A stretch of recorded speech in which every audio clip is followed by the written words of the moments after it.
In 5, 4, 3, 2, 1. Welcome back again to the College Conversations podcast. I'm your host, Ben Jordan. On this podcast, we talk about anything and everything related to college. Today, I'm joined by a good friend of mine, Mr. Jason O.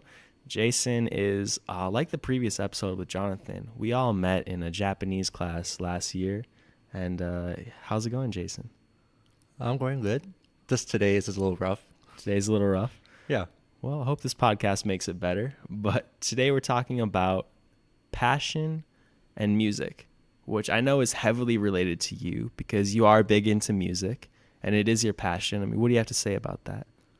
Yeah. So let me start with this preface that my passion in music is mainly related towards marching arts. So playing brass for marching band, drum corps, or even brass band style music. And I want to preface that first because some people may lump me with like concert band, your traditional sit down in a concert hall situation, or in like a small band of like rock people. But in general, I'm very passionate about music and what I'd like to do.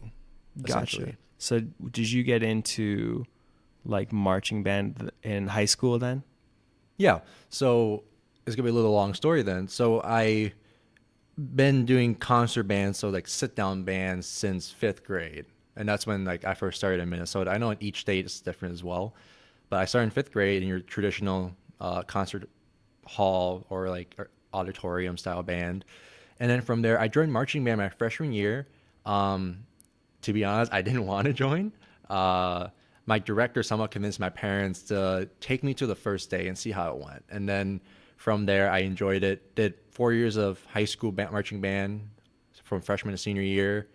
Then I'm still in the current college band, so in the University of Minnesota marching band, going into my 5th year there next season. And then did 2 summers of drum corps, which is essentially the major league of marching band. So I did in total 10 seasons of marching arts. Wow. With my 11th coming up. That's a lot. Much. I assume, is there a big difference between like marching in college versus marching in high school? I'm not really sure. I assume there'd be a pretty big difference, but maybe not. What do you think about that? There is a major difference. So there's multiple styles of marching. So there's field style or field shows. So you essentially march on a football field, the gridiron.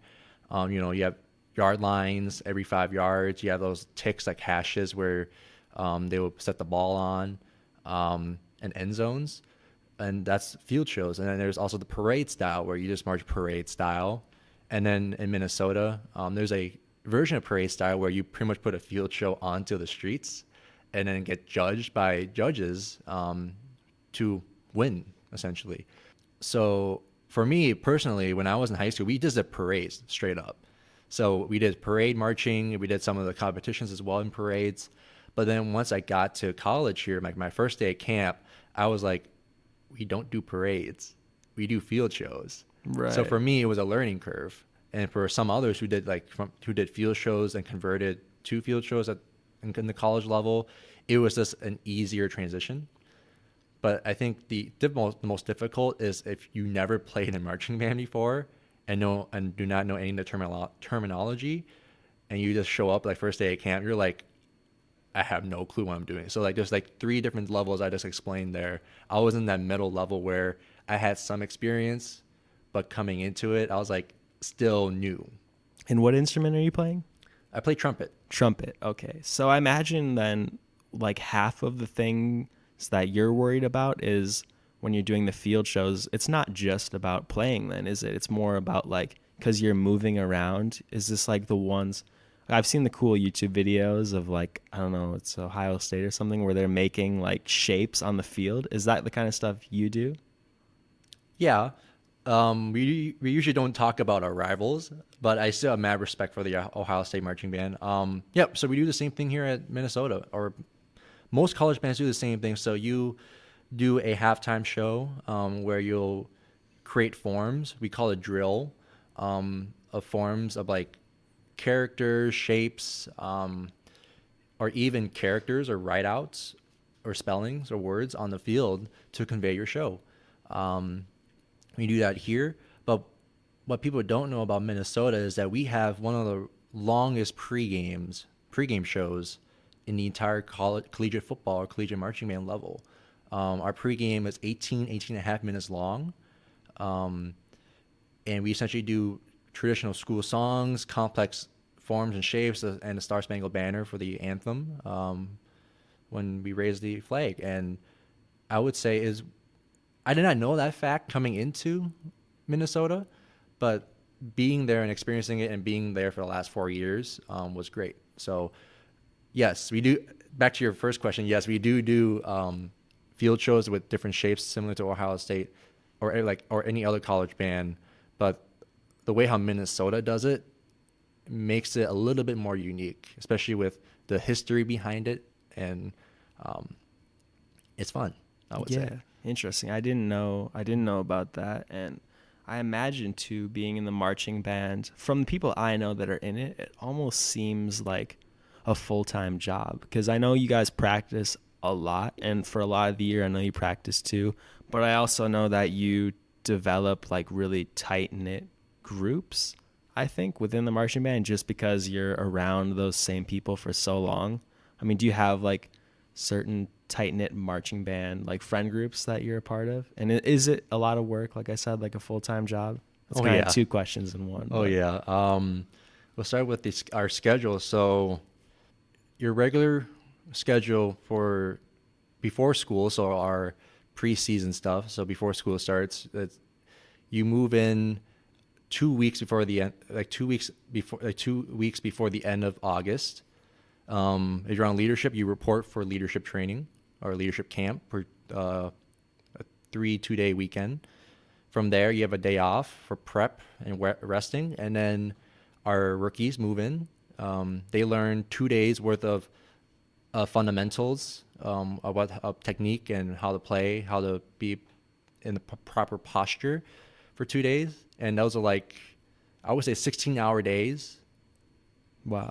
And then from there, the veterans, those who were in the band the previous season before, or maybe 2 seasons, all return, and they'll join the freshmen or rookies, and then grind 16 hours a day every single day up until game day. And once game day happens, next day come back for practice, then go back to the state fair to do a parade over there, and then classes start. And during class season, for classes, we have 2-hour rehearsals, I would say, from 4:15 to 6. I consider it 2 hours because maybe some things may happen before or after. So 2-hour rehearsals pretty much every day, so Monday to Fridays. And if there's a game on Saturday, there's a football game. And if, for example, there's an 11 a.m. football game, we have to be there practicing at 6. Oh, my goodness. But then our drumline and color guard are practicing at 5. Oh, my. As an example. So a lot of hours do go into it, but you just get used to it overall, I would say. I'm kind of used to it now, but I'm still not used to it in some ways because of how class schedules changes on a yearly basis. And then, what was your other question?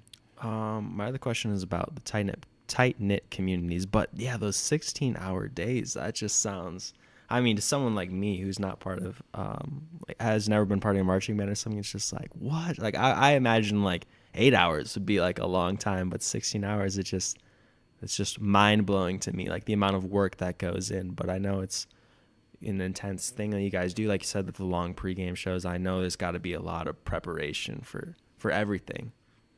Yeah, I would say so. But the 16 hours for our 2-week camp before school starts, a lot of it is not as stressful or busy as you think it is. We have about 1.5 to 2 hour meal blocks for lunch and dinner.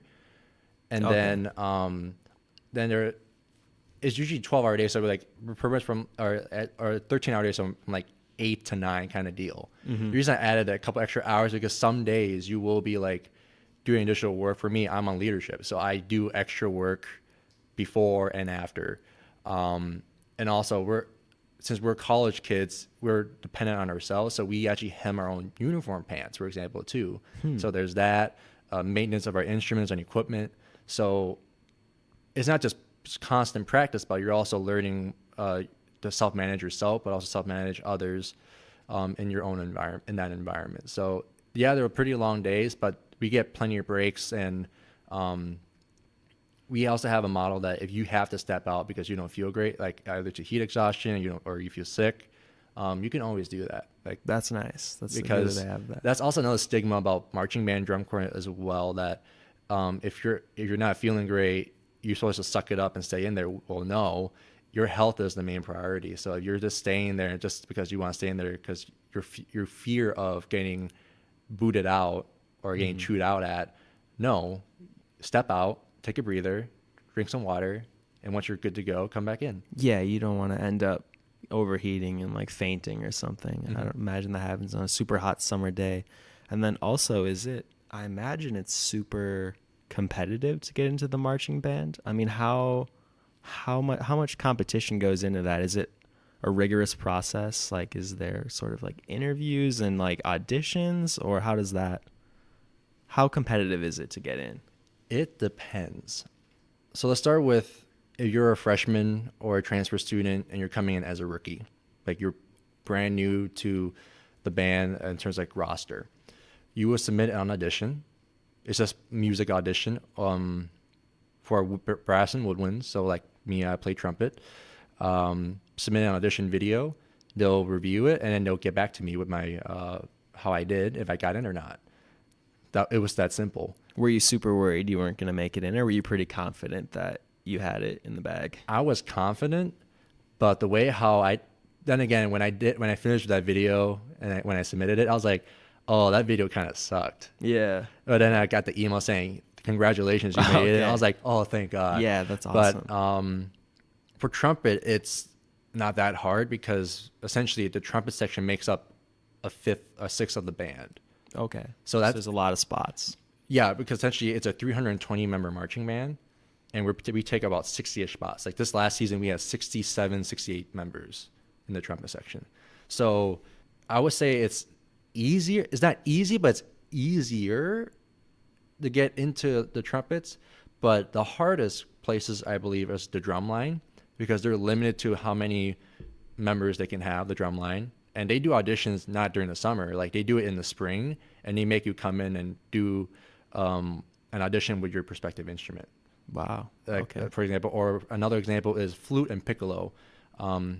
If you don't know what that is, essentially a flute is like that's a silver stick, but you play on the side kind of deal, like horizontally. But it's like, it looks like a stick, a silver stick. Piccolo is like a shorter version. It can be black or silver.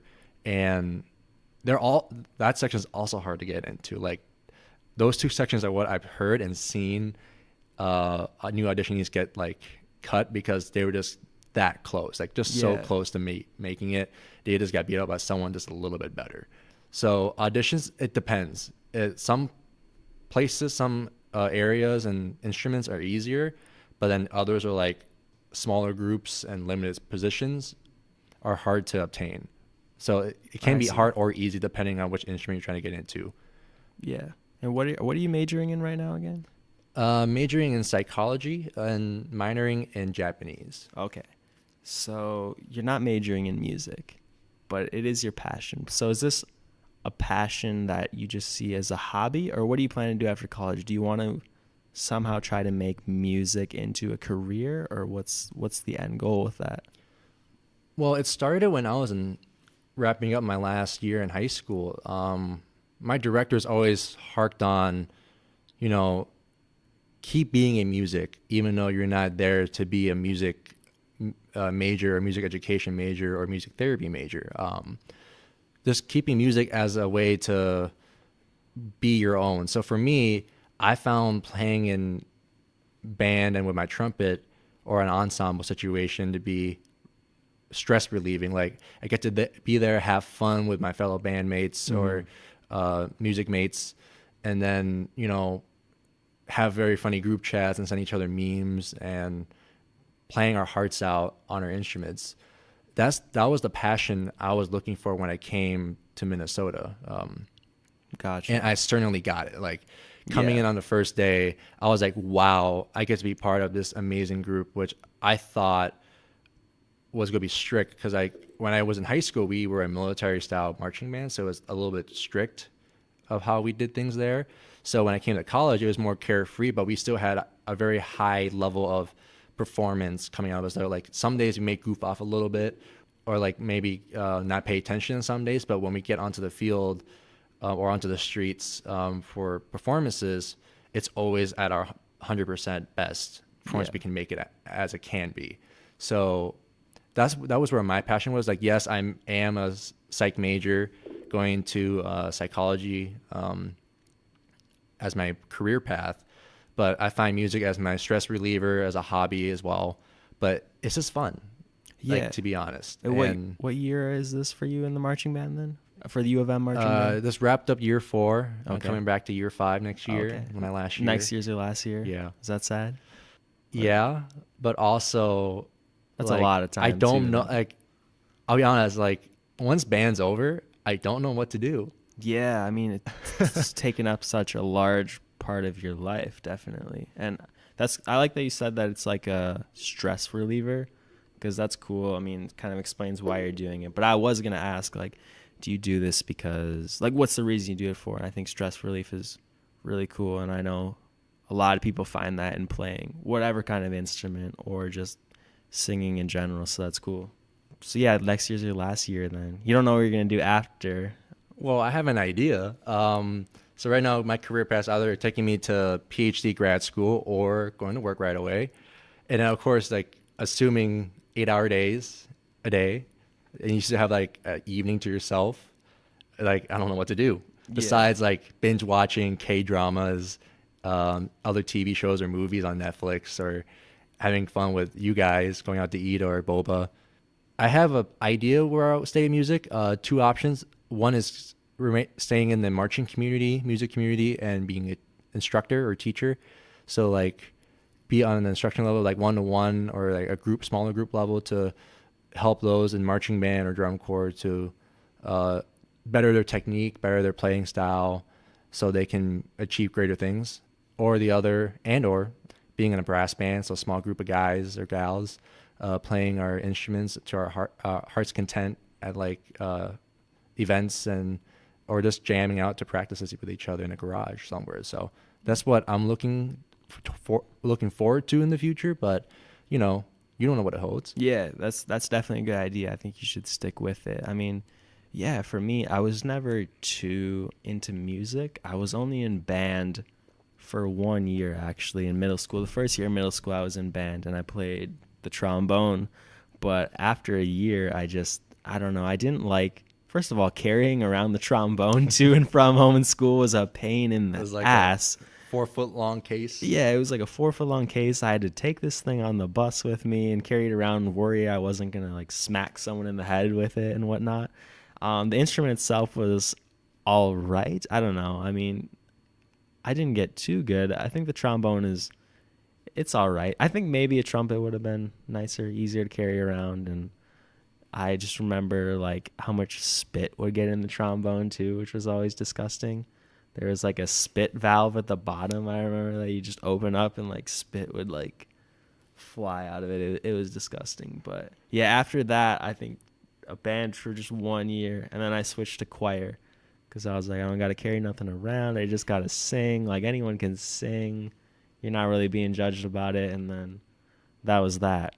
And then I do have a ukulele now, and I've tried playing that, and I only know like one song. I only know "I'm Yours" by Jason Mraz. That was the only song I ever learned. Song. Right, because it was easy to learn on the ukulele, but definitely getting better at that would be pretty cool. Do you play any other instruments other than the trumpet? I'm right now learning piano with the University of Minnesota, just for a couple credits.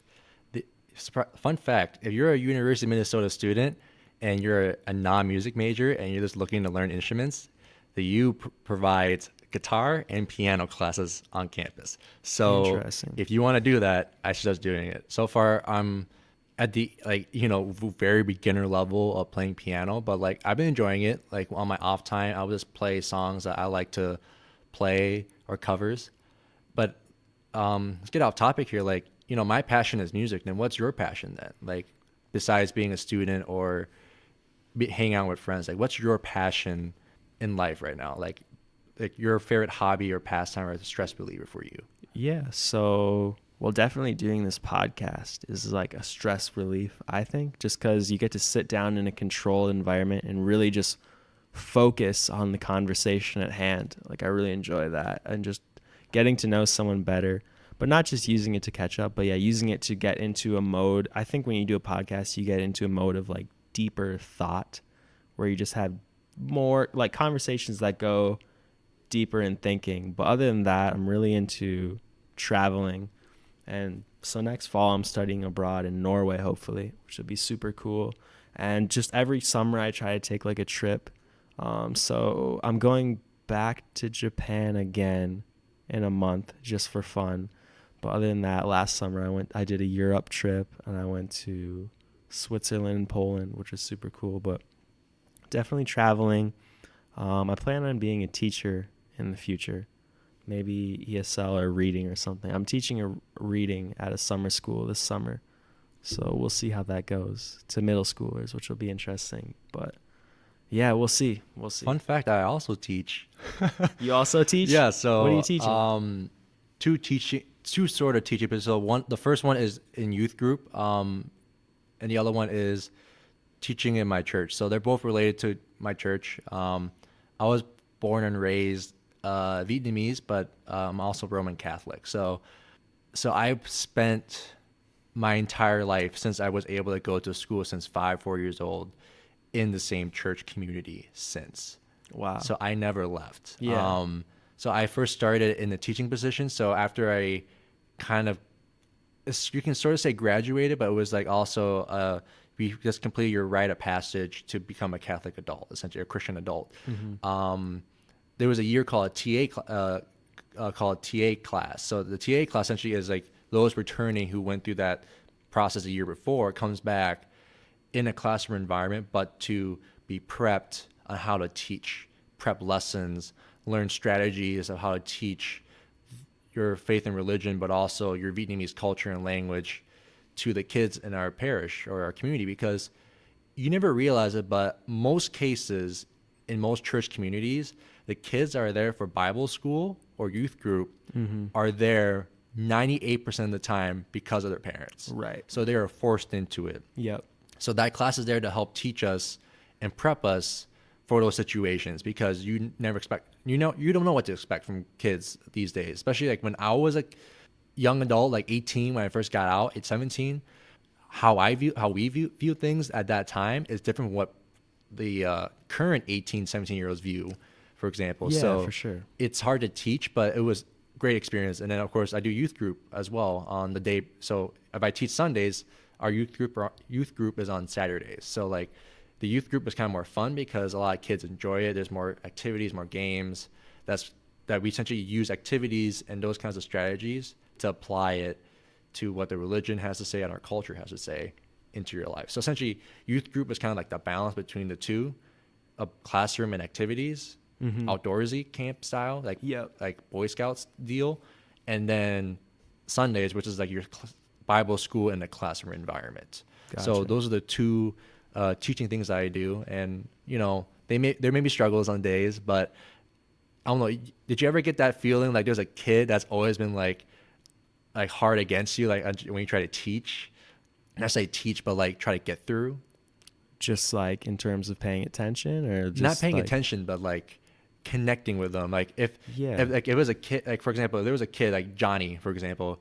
Johnny always dozes off in class. He doesn't pay attention, but say like after a couple months into school, he finally opens up, like one of your like lectures or one of your topics you talked about in class, for example, got through to him, and then he kind of opened up, and it kind of gave you that moment of like, I finally got through to him. Like he sees you as a role model kind of deal. Does that make sense? Yeah. So I guess I got a good story about that. So last summer when I was in Europe, I was there for like 4 weeks, but for 2 of the weeks I was teaching at an English camp in Poland. And there was this one kid I remember specifically named Thomas, and he was just, there was different levels of kids there. Some were really excited to speak English with you and try to practice, and others were completely closed off, and you had to try to crack their shell. So Tomas was one of these kids, and we couldn't figure out. Me and the other counselors really were having a tough time just getting him to talk about anything. But then specifically, I remember one day when one of the counselors found out that Tomas was super interested in airplanes, and he was one of the people who knew all the different like models of aircraft, like all the Boeing airplanes and all the Airbus, and he could tell you everything about it, even in English, which in Polish was his native language. He could tell you about all this in English.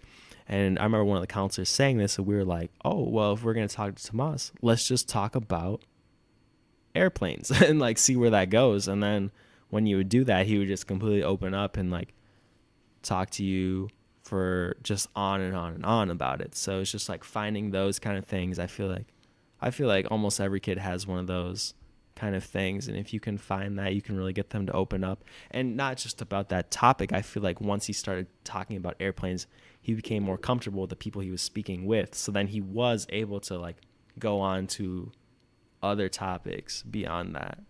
So it was a pretty cool story. For me, it's just like the feeling of like I did it, like the success story, like the door. You got over that hurdle essentially, or that hill.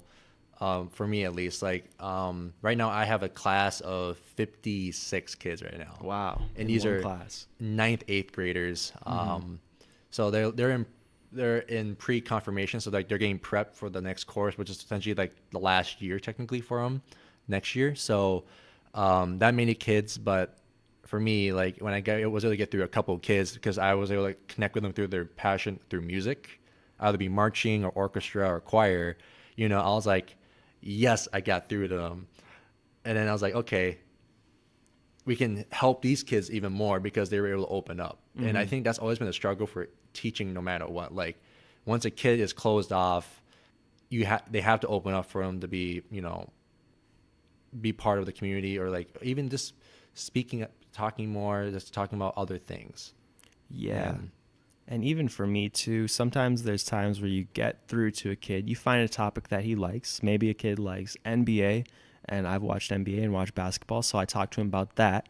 But it doesn't necessarily, it opens him up and he becomes comfortable around me and respects me, but he's still maybe not paying attention in the class or like taking serious like what we're trying to teach him. So that's always been the hardest for me, is like me being like a college male allows me to connect pretty easily with a lot of the male students, like middle school students that I've worked with through video games, through sports and whatnot. I can connect with them, but then it becomes like, how do I still make sure that they're learning what they're supposed to learn and on task while still like having a good relationship with them like that. So it's super hard, I feel like, too, because you can be the cool teacher, who you're the cool teacher who everyone likes, you're super nice, but that doesn't make you a good teacher, because it could still be that just because you're the cool teacher, you're not getting across what needs to be taught and whatnot. Sorry, I'm distracted. I just saw a fat cat. Yeah, no problem. Yeah, so that's a good experience. I think that's common amongst many counselors and teachers who in general will experience that. That's the thing. Like my thing is, there's no one person that has never experienced it in some way or form. Everyone who has taught or is a teacher or taught. Yeah. There you go. Words are hard. They face it in some way. Like they'll face adversity. Same with no matter anything you do. Oh, quick plug here. Okay. I forgot. You forgot to mention I also host a podcast. Yeah, you do. That's why you're so good at talking in this one. No, I suck. I host a podcast. It's called OPE, a podcast, OPE, period, a podcast.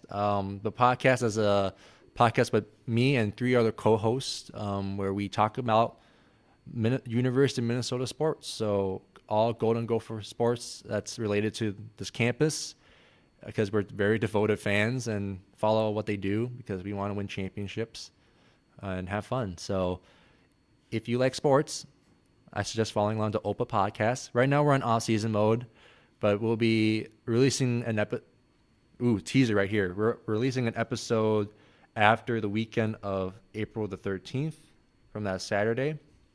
And then we'll be back to our regular season form coming up in late August for the first football game of the home season. Yeah, definitely check out Jason's podcast. I'll put it in the episode notes too, so people can look there in the description of this episode. It's a good podcast. He's doing great things, but it's okay. It's already been 30 minutes then as well. So I guess it's also on SoundCloud. It's also on SoundCloud, iTunes, Spotify, and YouTube and in video YouTube. form. Wow, that's a lot of platforms. I'm trying to work on getting this podcast out on all those platforms too. So hopefully by the time you're listening, we are on Google Play, Apple Podcasts, and whatnot. But we are on Spotify and Player FM, Stitcher, and I think those are the ones we're on right now. But yeah, any parting words, Jason? No, I don't. So have a good night, everyone. Yeah, thank you guys. See you later.